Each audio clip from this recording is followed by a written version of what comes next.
제목이 가을 그 기다림의 결실 이렇게 되어 있습니다.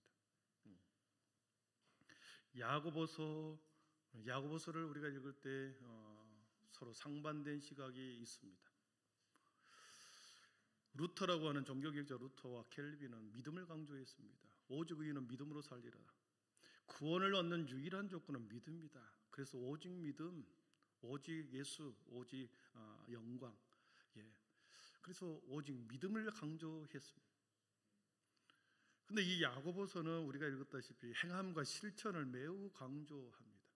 구원의 조건이 행함이 아니고, 우리의 구원은 어떤 공로나 행함과 실천으로 구원을 얻는 것이 아니고 믿음으로 가는 것이다. 루터는 그렇게 주장해서 오직 믿음을 강조합니다. 그래서 이 야고보서는 행함과 실천을 강조하기 때문에 종교개혁자들은 이것을 성경 27권을 경전에 넣냐 마느냐 그런 논란이 있었고, 또 종교개혁자들은 매우 터부시 여겼습니다. 그래서 어떤 학자는 야고보서를 지푸라기 복음이다 그런 표현을 썼습니다. 지푸라기 복음, 알맹이가 싹 빠져버리고 이제 이 지푸라기 같은 복음이다. 그런데 이제 어떤 신학자는 그렇습니다. 지푸라기 복음이 그렇게 쓸모없는 복음이 아니다. 여러분, 우리 예수님이 어디에 오셨습니까? 예수님이 이 땅에 오실 때 말구 위에 오신 것이죠. 말구 위에 오셨기 때문에 말구 위에 오실 때 예수님을 그냥 말이 먹는 우물 먹이통에 그냥 부모님이 예수님을 거기에 놓지 않을 겁니다. 지푸라기나 건물을 갖다가 밑에 깔고, 그리고 요를 깔고, 그리고 거기에 예수님을 이제 막 태어난 아이를 거기에 두었겠죠. 그래서 어떤 신학자는 예수님과 가장 밀접한 관계가 있는 것이 지푸라기다. 그래서 예수님과 가장 관계되어 있는 복음이 이 야고보서다.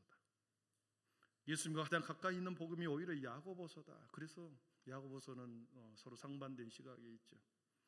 행함과 실천을 강조하기 때문에 바울의 이신득이 믿음으로 의롭다함을 얻는, 믿음으로 구원받는다라고 하는 것이 서로 교리가 부딪히지만 우리는 이 두 복음을 상호 보완적으로 이해를 해야 되죠.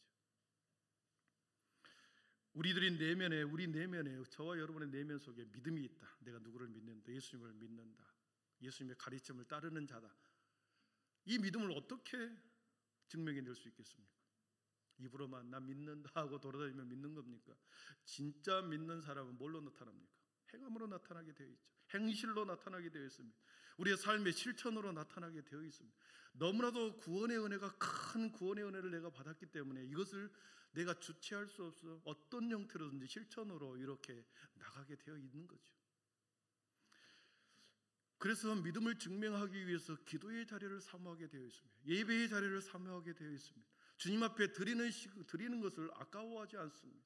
시간, 물질, 우리의 정성, 사명, 달란트 이것을 아까워하지 않고 내 믿음을 예수님을 향한 믿음의 표현으로 표현해내는 거죠. 실천으로 표현해내는 겁니다. 그래서 나의 내면에 있는 믿음을 증명해내는 거죠. 실천으로. 제가 지난주에 금산사를 좀 다녀왔습니다. 절에 왜 갔냐 그런지 모르겠지만 금산사가 엄청 오래된 절이더라고요. 금산사 바로 밑에 우리가 알다시피 금산교회가 있고, 좀만 밑으로 내려가면 대순진리회가 엄청나게 건물을 지어놓고 쭉 세 가지 이렇게 되어 있습니다. 좀 더 내려가니까 원불교 본산이 또 있더라고요. 네 개의 종교의 성지가 거기에 있었습니다.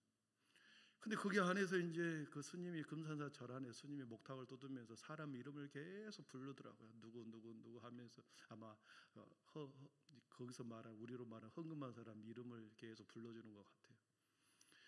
근데 그 스님이 가운데 목탁을 두들면서 계속 이렇게 뭔가를 하고 있는데 바로 옆에 젊은 아가씨인지 아주머니인지 모르는데 정성껏 무릎을 꿇고 기도하는 겁니다.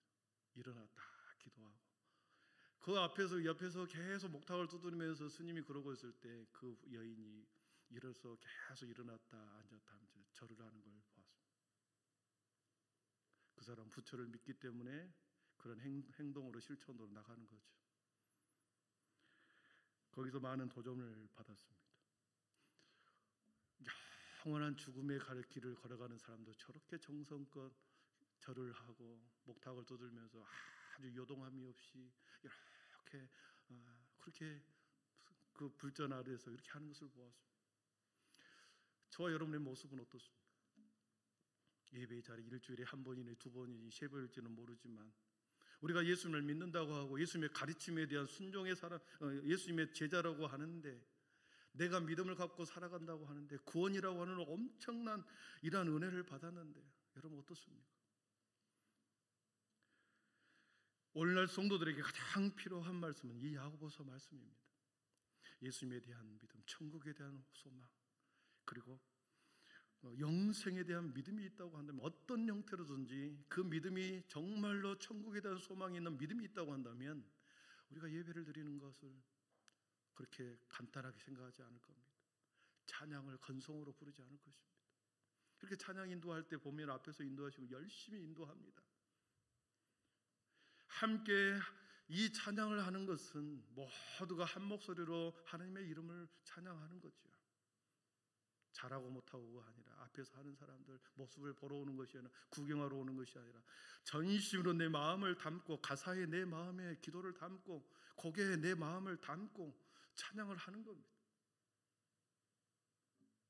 예수님을 진정으로 사랑하고 믿는 자라고 한다면 작은 소자에게 한 것이 곧 나에게 한 것이라, 그런 표현 속에서 우리의 삶의 어떤 형태로든지 실천으로 나아가게, 행함으로 나가게 되어 있습니다.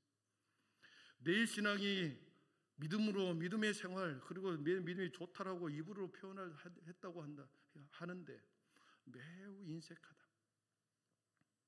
삶의 실천으로 나아가는 것이 매우 궁색하다. 교회 예배의 자리하고 축제의 자리에 그 사이에 있었을 때 내 모습이 어디로 발걸음이 움직이는가?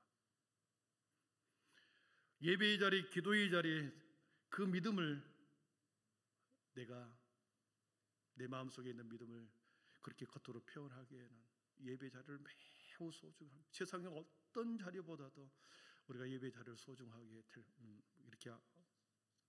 예배 자리를 소중하게 여길 것입니다. 그러지 않겠습니까? 만물의 근원이신 하나님을, 저와 여러분의 죽음에는 영원한 하나님의 천국 백성으로 알곡으로 천국 창고에 우리를 부르실 텐데, 우리가 그렇게 건성으로 신앙생활을 할 수 있겠습니까? 야고보서 2장 4절을 한번 같이 읽어보겠습니다. 같이 읽습니다. 믿음이 있노라 하고 행함이 없으면 무슨 유익이 있으리요? 그 믿음이 능히 그 자체가 죽은 것이라. 아멘. 오늘 한국에 그리스도인들이 많다고 말합니다. 그러나 그리스도인은 많은데 그리스도인다운 삶을 사는 사람이 없기 때문에 교회와 도와 신앙의 성도들이, 목회자들이 조롱을 당하는 거 아니겠습니까? 예수님을 믿는다고 하는 신앙 고백하는 인구는 많으나 삶 속에서 그 신앙을 신실로 실천으로 행하는 이들을 찾아보기가 힘들기 때문에 그들만의 리그라고 말합니다. 그들만의 리그. 매우 불행한 말입니다. 야고보서는 참된 믿음이 무엇인지를 가르쳐주고, 그리고 믿음과 행함의 균형을 잡아라. 신앙인의 삶의 균형을 잡을 것을 야고보서를 통해서 우리에게 말씀하시죠. 믿음으로 구원을 받기는 합니다. 그러나 그 믿음이 온전한 믿음이 되기 위해서는 그 믿음을 표현하는 삶의 실천이 있어야 합니다. 믿음과 행함에 있어서 가장 중요한 것은 기다림입니다. 오늘 말씀해 보니까 보라, 인내하는 자를 우리가 복되다 하리니 기다리는 자였습니다. 인내하는 자였습니다. 신앙생활의 가장 중요한 것은 인내와 기다림이었습니다. 여러분 믿습니까? 열심히 신앙생활을 하다가 마지막 직전에 배반하는 사람이 있습니다. 저도 임종 예배를 많이 가서 보면 집례를 했지만, 그렇게 핍박했던 사람이 마지막에 와서는 주님의 이름을 고백하고 아멘으로 화답하고 눈물을 뚝뚝 흘리면서 그렇게 마지막 영접하는 사람도 보았고, 또 어떤 사람은 아멘 하십시오, 아멘 하십시오 끝내 안 하고 입을 다물고 있는 사람을 보았습니다. 오랫동안 참고 기다리는 사람은 복이 있다고 했는데 그 기다림 속에는 기대함이 있기 때문에 그렇습니다. 기다리면 장차 우리가 종말의 때 끝이 어떤 결말이 올지 기대함 때문에 우리는 기다리고 인내하고 참는 겁니다. 재림의 주님을 기다리고 우리는 살아갑니다. 다시 오실 주님을 우리는 마라나다 신앙을 가지고 우리는 살아가죠. 언제 다시 오실지, 언제 오실지 모르는 그 주님을 기다리고 살아갑니다. 이 땅 가운데서 억울하고 분하고 원통 터지는 많은 일이 있으나 그날에는 우리가 하나님께서 우리를 모든 신혼을 다 풀어주신다 그랬습니다. 모든 억울한 신혼을 다 풀어주고 모든 눈에서 눈물을 닦아주신다 그랬습니다. 우리는 그것을 보고 신앙생활을 하는 사람이죠. 그것을 기대하며 사는 자들입니다. 인생의 거침돌을 만났을 때 길이 참으라 말합니다. 인생의 거침돌들이 많습니다. 인생의 거침돌들을 여러분 디딤돌로 삼아서 길이 참고 끝까지 인내하기를 축복합니다. 최후 승리 얻는 사람이, 최후까지 남는 사람이 승리하는 거죠. 우리에게 과연 재림의 주님, 다시 오실 주님의 강림을 기다리는 믿음이 있습니까? 믿음이 우리에게 그런 믿음이 있습니까? 그것은 넘어가도록 하겠습니다. 우리에게 과연 재림의 주님, 주님의 강림을 기다리는 믿음이 있을까요? 요즘 현대인들을 보면 신앙인들이 천국도 부러워하지 않는 사람들이 많다고 합니다. 이 땅에 살면서 모든 것이 다 갖추어져 있고 모든 것을 풍요롭게 누리기 때문에 천국 가는 것을 부러워하지 않는다는 말이 있습니다. 그러나 이 땅에서 우리는 알다시피 100년 이상을 살지 못하죠. 모든 것을 주님이 부르시면 남김없이 남겨두고 떠나가야 할 시간들이 저희들이죠. 그래서 이 땅에 미련을 두고 살아가는 것처럼 어리석은 사람이 없습니다. 그것을 붙들고 자랑하고 사람들에게 보여주고 그렇게 하는 것처럼 미련한 사람 모두 있습니다. 우리가 자랑하는 것은 오직 하늘 소망, 재림의 주님을 기다리는 살아있는 신앙, 그 믿음으로 살아가는 이것을 자랑해야 할 줄 믿습니다. 살아있는 신앙, 우리를 끊임없이 살아있게 만드는 신앙, 그것이 하늘 소망을 붙들고 사는 자들이죠. 살아있는 믿음은 우리의 영혼이 날마다 깨어있게 합니다. 깨어있는 신앙은 날마다 우리가 주님의 강림을 기다리는 신부처럼 어제도 안 왔고 어제도 안 왔고 그제도 오지 않으셨던 주님을 우리는 오늘 기다리는 거죠. 오늘 보니까 기다림에 대한 축복을 기다림에 대한 표본으로 세 사람을 이렇게 본문은 예시를 두고 있습니다. 첫 번째는 농부들의 기다림. 농부들의 기다림을 통하여 어떤 결실을 맺는가?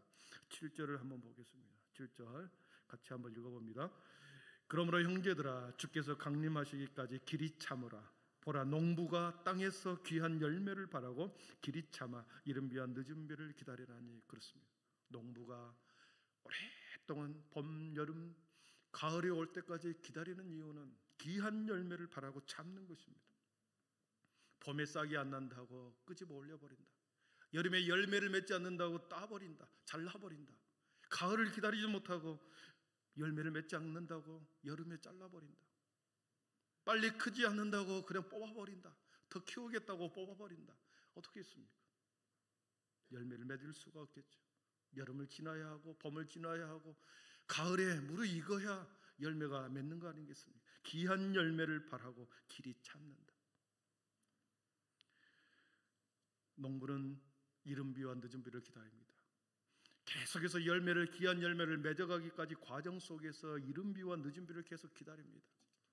때로는 씨앗을 뿌리고 난 후에 이른 비가 내려주기를 원하고 지금의 이 비를 통해서 싹이 틔어지기를 원하면서 이른 비를 기다리고 추수가 다 끝난 후에 겨울에 다음 내년을 위해서 씨앗을 뿌려놓는 그 씨앗을 위해서 늦은 비를 기다립니다. 그런데 야고보서의 이른 비와 늦은 비는 영적인 의미가 있습니다. 이른 비와 늦은 비, 이것은 초림의 예수님과 재림의 예수님을 이야기하는 거죠. 처음 오신 주님을 이른 비로, 재림의 주님을 늦은 비로 합니다. 그래서 형제들아, 주께서 강림하시기까지 길이 참으라. 주의 강림이 가까우심이니라 그랬습니다. 재림의 주님이 가까워, 이것이 늦은 비다. 비록 늦은 비가 온다 할지라도 기다리다 보면 늦은 비가 내릴 것이고 재림의 주님이 오실 것이다. 사랑하는 성도 여러분, 재림의 주님을 기다리며 오늘도 세상이 우리를 유혹하지만 주어진 사명 따라 살아가기를 축복합니다. 두 번째입니다. 선지자들의 기다림이 나옵니다. 선지자 10절입니다. 같이 읽어보겠습니다. 시작. 형제들아, 주의 이름으로 말한 선지자들을 고난과 오래 참음의 본으로 삼으라. 아멘. 선지자들이 뭐 하는 사람입니까? 선지자들은 백성들의 회개를 촉구하는 자들입니다. 한 시대에 잠시 짧은 시간 동안에 선지자들이 자신들의 백성들의 회개를 촉구하고 뉘우치도록 하나님의 말씀을 받아서 외치는 자들입니다. 회개를 촉구하고 깨우침을 위하여 끊임없이 받은 사명, 받은 말씀을 가지고 듣든지 하는지 외치는 자들이 선지자들의 외침입니다. 그래서 백성들이 돌아올 때까지, 깨우치고 돌아올 때까지 선지자는 계속 기다리면서 악한, 때로는 왕따를 당하기도 하고, 때로는 손과 발에 착고를 차기도 하고, 때로는 목에 멍에를 메고 계속해서 그렇게 끌려다니기도 하지만 백성들이 돌아오기를 계속 기다리면서 하나님이 외치라고 하는 말을 계속 외치는 자들이 선지자들이죠. 선지자들은 늘 듣기 좋은 말만 한 것이 아니었습니다. 그 당시나 지금이나 사람들은 좋은 말만 하기를 원하지요. 평안하다, 안전하다, 복을 준다는 말을 듣기를 원합니다. 그러나 선지자들은 늘 사람들의 죄를 지적하고 그들의 잘못을 돌이킬 것을 외치고 그들의 심령을 깨우쳤기 때문에 늘 사람들로 하여금 거북한 존재였습니다. 선지자는 계속 백성들이 돌아올 때까지, 회개하고 돌아올 때까지 참으면서 같은 말을 계속 반복해서 외쳤습니다. 그 선지자의 외침은 결국 장차올 메시아의 도래를 기다리는 외침이었습니다. 선지자들의 외침의 결론은 장차 오실 메시아의 도래를 결과로 나타납니다. 마지막 세 번째, 욥의 기다림에 대한 결말이 나옵니다. 욥의 기다림, 농부의 기다림, 선지자들의 기다림이 있지만 욥의 기다림이 나옵니다. 우리 11절을 한번 같이 읽어봅니다. 11절. 보라, 인내하는 자를 너희가 욥의 인내를 들었고 주께서 주신 결말을 보았거니와 주는 가장 자비하시고 긍휼히 여기시는 이시다. 아멘. 11절에 뭐라면 보라, 인내하는 자를 우리가 복되다 하다. 복되다 하나니 너희가 욥의 인내를 들었고, 욥의 인내를 들었습니다. 여러분, 욥의 인내를 들었습니까? 제가 지금 하려고 합니다. 상실의 빼앗김의 인내였습니다. 하루아침에 그의 모든 재산을 다 빼앗아가 버립니다. 그리고 10명의 아들이 하루아침에 폭삭망해서 집이 무너져서 10명의 아들이 다 죽어버린 상실 빼앗겨 버립니다. 그리고 욥이 육체의 모든 아픔, 육체의 건강을 빼앗아가 버립니다. 그리고 그의 정신적 지주, 정서적 지지자인 아내조차도 떠나가 버립니다. 재물도 자식도 육체도 아내도 모두 다 빼앗기고 모두 다 상실하고 잃어버리는 그 욥의 인내를 들었다. 그러면서도 욥은 이렇게 고백합니다. 1장 21절 22절입니다. 같이 읽어봅니다. 주신 이도 여호와시오, 거두신 이도 여호와시오니 여호와의 이름이 찬송을 받으실지니이다. 이 모든 일에 욥이 아멘. 이 욥의 고백을 하나님이 들으셨습니다. 욥의 고백을 듣고 계속해서 욥의 고난을 주었지만 욥의 그 고백을 하나님이 들으셨고 그 고백을 하나님이 받으셨습니다. 원망하지 않았다, 범죄하지 않았다, 주신 것도 취하신 것도 다 하나님이, 오히려 하나님의 이름이 찬송을 받을 것이다. 욥의 고백을 하나님이 받으셨습니다. 그러면서 자신을 이 과정 속에서 모든 훈련 과정을 인내의 결과로 최종적으로 고백합니다. 내가 가는 길을 그가 아시나니 그가 나를 단련하신 후에는 내가 순금같이 되어 나오리라. 내가 가는 길을 우리 주님, 우리 하나님이 하시기에 지금 이러한 모든 빼앗기고 상실하고 잃어버리고 걷어가버린 이 모든 과정은 하나님께서 마침내 나를 순금처럼 단련하여 하나님의 사람으로 만들어서 그렇게 모든 오고 가는 사람들에게 믿음의 표본으로, 인내의 표본으로 삼기 위한 것이었구나. 여러분, 단련이라는 단어를 썼습니다. 철을 재련할 때 단련이라고 표현합니다. 두드리고 두드리고 또 두드리고 또 두드리고 또 담금질을 하고 수백 번 수천 번을 해야 100% 순금의 전망을 만들 수 있는 거죠. 단련의 과정, 욥의 단련의 과정. 사랑하는 성도 여러분, 우리가 아무리 힘든 일을 겪는다 해도 욥처럼 그런 일을 겪을 수 있겠습니까? 욥의 결말을 보았거니와 그랬습니다. 욥의 인내를 들었고, 제가 상실에 빼앗긴 것을 여러분에게 말씀드렸고, 주께서 주신 결말을 보았거니라. 욥의 결말이 뭡니까? 지금 말하려고 합니다. 욥의 결말, 빼앗겼던, 잃어버렸던, 상실했던 모든 것을 완벽하게 회복시켜 주십니다. 갑절이나 더 인내의 결과로 모든 재물의 2배를 더 주시고, 자녀의 10명을 또한 더 주시고, 그리고 자녀를 10명을 두었다라고 하는 것은 또 다른 아내를 얻었다는 거죠. 완전한 건강도 회복시켜 주셨습니다. 욥의 인내의 결과, 회복하고 완전히 더 2배의 은혜를 주신 것이죠. 그러면서 욥은 마침내 이렇게 고백합니다. 욥기서 42장 6절입니다. 욥의 기다림을 통한 결말이 무엇인가? 욥기 42장 6절 같이 읽습니다. 내가 죽게 대하여 귀로 듣기만 하였사오나 이제는 눈으로 주를 배웠나이다. 아멘. 들었던 신앙 막연한 신앙입니다. 누군가로부터 전해 들은 귀로 듣는 신앙은 막연한 신앙입니다. 그러나 눈으로 확실히 보고 눈으로 확실히 그것을 보았다라고 한다면 분명한 신앙이죠. 막연한 신앙에서 분명한 신앙으로 바꿔준 것이죠. 사랑하는 성도들, 우리는 신앙생활하면서 막연한 고난 연단을 많이 받습니다. 우리의 인생에 꽉 막혀버린 한 발짝도 나갈 수 없는 그런 일을 경험하기도 합니다. 건강도 물질도 아픔도 사랑하는 자녀들도 우리가 어떻게 할 수 없는 상황에 놓일 수가 있습니다. 그러나 여러분 기다리고 인내하십시오. 계속해서 그것을 붙들고 원망하지 않고 불평하지 않고 기다리고 인내하면서 하나님의 처분만을 바라보면서 하나님이 하실 것이다, 하나님께서 열어주실 것이다, 그렇게 기도하고 나아가다 보면 반드시 고난의 터널은 빠져나오게 되어 있는 것입니다. 우리의 모든 삶의 많은 절망의 순간에서도 절대 소망을 포기하지 마시기를 축복합니다. 소망이란 것이 뭐겠습니까? 소망은 한 치 앞도 안 보일 때 미래를 보는 것이 소망입니다. 깜깜한 구름 속에서 구름 뒤에 있는 태양을 보는 것이 소망입니다.